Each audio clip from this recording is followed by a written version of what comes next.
Chicos, hoy vamos a hablar sobre la ventilación pulmonar. Este es uno de los 4 componentes principales de la respiración, la cual tiene como función el intercambio gaseoso en nuestros tejidos.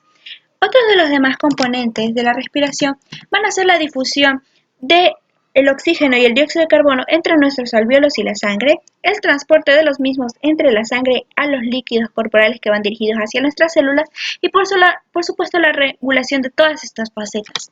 En el caso de la ventilación vamos a tener 3 puntos. Una es la mecánica, 2 van a ser los volúmenes y capacidades y por supuesto la ventilación alveolar. En el caso de la primera, que es la mecánica, vamos a hablar sobre los músculos, las presiones, distensibilidades, surfactantes y por supuesto el efecto de la caja torácica sobre nuestros pulmones. En el caso de la expansión y contracción de los pulmones vamos a tener 2 maneras. Una es mediante el movimiento del diafragma, la segunda va a ser por la elevación y el descenso de nuestras costillas. En la primera, que es mediante el diafragma, en una respiración tranquila y normal, en la inspiración nosotros vamos a necesitar que el diafragma se contraiga, va a tirar todo hacia abajo y permitir que los pulmones se expandan y por lo tanto la entrada del aire. Pero va a pasar todo lo contrario en la expiración. Este diafragma se va a relajar. Como tiene forma de paraguas, va a permitir el retroceso elástico al momento de empujar los pulmones y va a salir el aire. En el caso de la respiración forzada, estas fuerzas elásticas no son suficientes, entonces necesitamos ayuda de los músculos abdominales para que estos empujen todo el contenido abdominal, en el caso de la expiración, o contraigan todo el contenido abdominal en el caso de la inspiración. En el caso del segundo método, que es a través de la elevación de las costillas y el descenso, o el movimiento de la caja torácica, se van a necesitar músculos principales. Hay que recordar que las costillas tienen una tendencia hacia abajo, una dirección hacia abajo en una posición de reposo natural, y el esternón se desplaza también hacia abajo, pero tiene una tendencia hacia nuestra columna vertebral. En el caso de lo que es la inspiración, se van a necesitar principalmente los intercostales externos, con ayuda de los músculos esternocleidomastoideos. El esternocleidomastoideo lo que va a hacer es elevar el esternón y el serrato anterior va a elevar las costillas de la tercera en adelante. Pero ¿cuáles que van a mover las 2 primeras costillas? Pues van a mover las 2 primeras costillas, son los escalenos. En el caso de la expiración, se va a necesitar que los rectos abdominales empujen todo el contenido abdominal, permitan el retroceso elástico de los pulmones con la ayuda de los intercostales internos. En el caso de las presiones, estas presiones van a originar el movimiento y entrada y salida del aire. Cuando nosotros tenemos un globo en la mano, nosotros al momento de sujetarlo, necesita esa fuerza que ejerce nuestra mano sobre el globo para que salga el aire.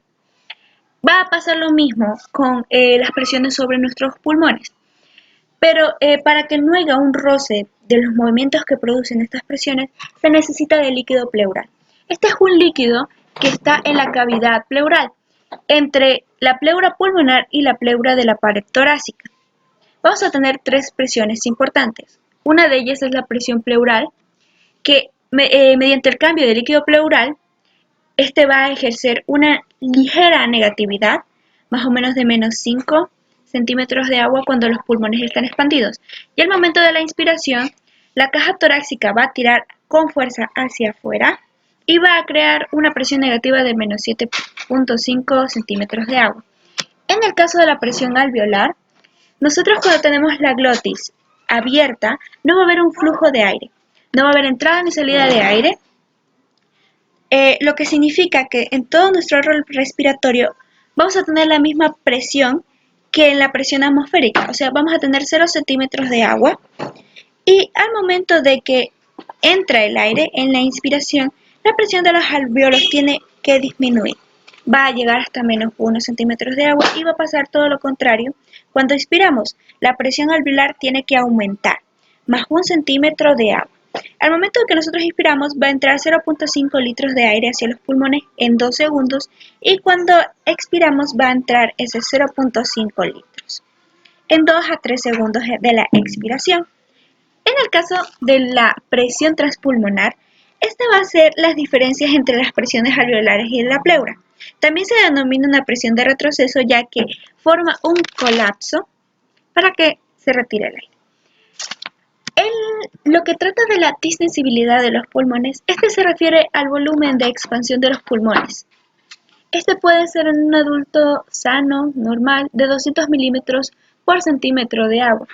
En el caso también del diafragma, que tiene que ver con el diafragma, sus características de distensibilidad del diafragma van a ser dos fuerzas elásticas características: la fuerza elástica del pulmón y la fuerza elástica de la tensión superficial del líquido. Los surfactantes. Los surfactantes van a ser un agente importante, ya que es un agente activo de la superficie del agua. Este va a reducir la tensión.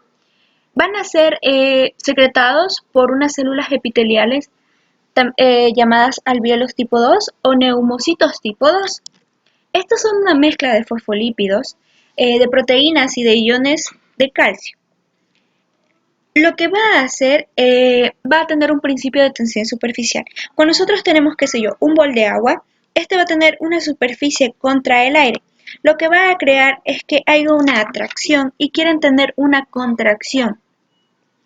Entonces va a pasar lo mismo en la superficie de nuestros alvéolos. Al momento de expulsar el aire, los alvéolos a través de los bronquios van a intentar colapsarse.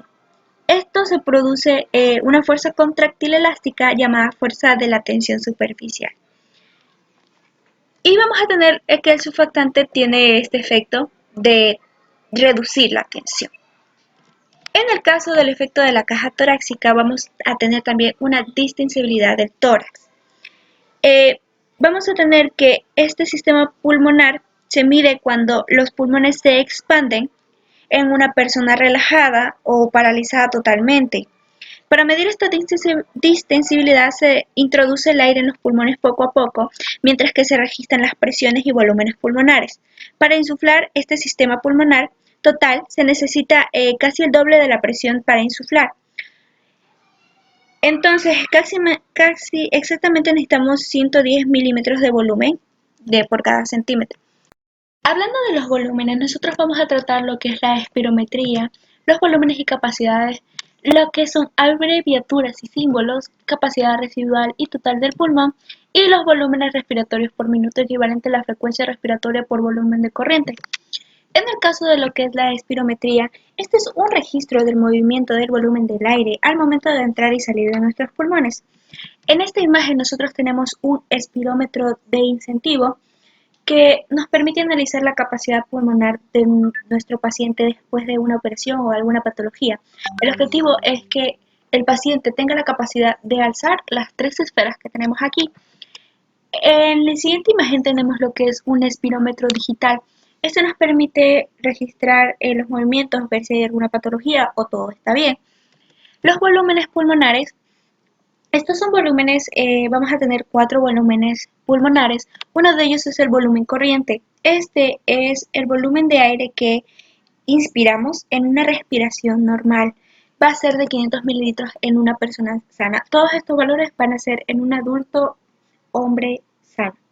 El de reserva expiratoria va a ser el volumen adicional de aire que se puede inspirar en una corriente normal, que es alrededor de 3.000 mililitros. El de reserva expiratoria es el volumen adicional máximo de aire que uno puede expirar en una expiración forzada, que es más o menos de 1.100 mililitros.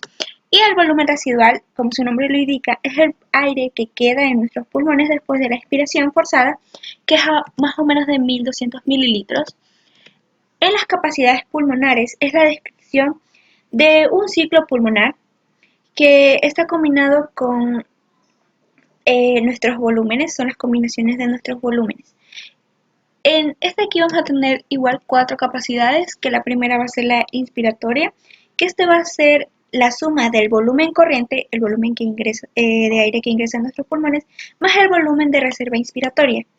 Este va a ser la cantidad que una persona puede inspirar, que es de 3.500 como lo vemos aquí. La capacidad residual funcional va a ser la suma del volumen de reserva expiratoria más el volumen de residual. Es la capacidad de cantidad que el aire se queda en los pulmones, que es de 230 mililitros. Esto de aquí es una expiración normal. Y la capacidad vital es el volumen de reserva inspiratorio más el volumen de corriente más el volumen de reserva expiratorio. Este va a ser la capacidad de la cantidad máxima, o sea, lo máximo que nosotros podemos expulsar del aire. Este va a ser de 460 mililitros. Y la capacidad pulmonar va a ser el total de los volúmenes. Van a ser todos los volúmenes. Este va a ser igual a la capacidad vital más el volumen residual. Una mujer va a ser menos 20 a 25% que en un hombre. Todos estos volúmenes van a ser 20 a 25% menos en una mujer. En el caso de las abreviaturas y símbolos, es importante que nosotros nos aprendamos esto para nosotros poder analizar lo que es la espirometría. Aquí tenemos todas las fórmulas de las capacidades pulmonares. En el caso de la capacidad residual y la capacidad pulmonar total, esto es lo que se refiere en su abreviatura es CRF. Este es el volumen de aire que queda en los pulmones al final de todo lo que es la expiración normal. Este de aquí es importante en lo que es una función pulmonar. El valor se puede alterar en una enfermedad, lo que nos puede ayudar a ver patología. El volumen respiratorio por minuto va a ser la cantidad total de aire nuevo que va a estar en nuestras vías aéreas. Este va a ser la multiplicación del volumen corriente por la frecuencia respiratoria, o sea, 500 mililitros por 12 respiraciones por minuto, que nos va a dar un total aproximado de 6 litros por minuto de aire que va a estar ingresado nuevo en nuestro sistema. Con una persona que esté en una situación grave puede llegar a sobrevivir por un periodo corto con 1.5 litros por minuto con una frecuencia de 2 a 4 respiraciones. Por eso nosotros al momento de reanimar, cada minuto damos estas 2 respiraciones. En el caso del último tema, que es la ventilación alveolar, se refiere a la velocidad de aire que llega al intercambio gaseoso, o sea, a la zona del intercambio gaseoso que son los alvéolos. Vamos a hablar sobre qué es el espacio muerto, la frecuencia y por supuesto las funciones. En el espacio muerto nosotros tratamos con lo que es el aire que no va a llegar al intercambio gaseoso y se va a quedar en las vías aéreas que son la nariz, la faringe y la tráquea. En el caso de la frecuencia de la ventilación, este aquí es el volumen total de aire nuevo que va a entrar a los alvéolos para el intercambio gaseoso. Esta es la fórmula, la que vemos aquí es la fórmula, más o menos va a llegar a este punto 420 mililitros por minuto.